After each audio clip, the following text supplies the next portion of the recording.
Assalamualaikum warahmatullahi wabarakatuh. Perkenalkan, nama saya Sylviana Fatihah dengan NIM 430102200022 dari Prodi KPI. Di sini saya akan membuat video presentasi untuk memenuhi tugas mata kuliah fikih. Di sini saya akan mempresentasikan tentang bab sholat. Oke, yang pertama adalah pengertian sholat. Jadi secara bahasa, kata sholat merupakan kata serapan dalam bahasa Arab yaitu sholah. Kata ini merupakan turunan dari kata yusolli sholatan. Jadi secara bahasa, kata sholat berasal dari bahasa Arab yang memiliki arti sebagai doa. Sedangkan menurut istilah, sholat adalah rangkaian ucapan yang diawali dengan takbir dan diakhiri dengan salam. Selanjutnya ada syarat sholat. Yang pertama itu ada syarat wajib sholat, dan yang kedua ada syarat sah sholat. Yang pertama ada syarat wajib sholat.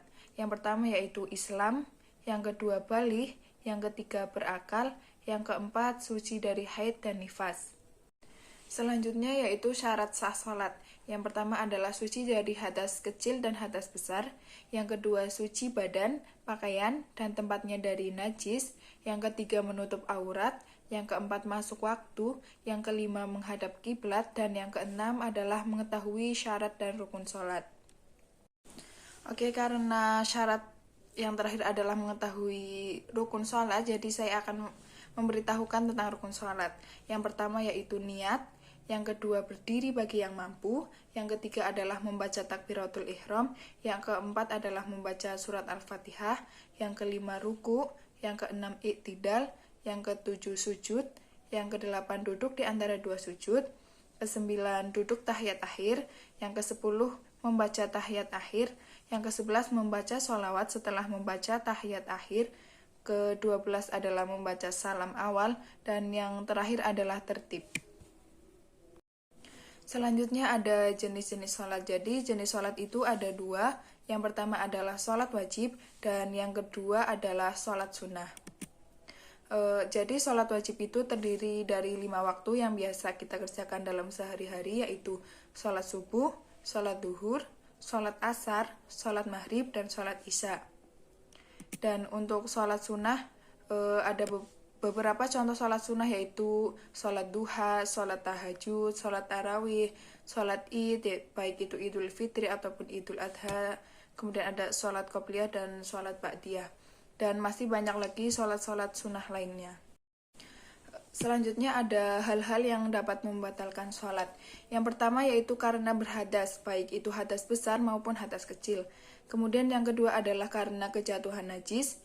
Yang ketiga karena terbuka auratnya. Kemudian yang keempat adalah berbicara walaupun satu huruf.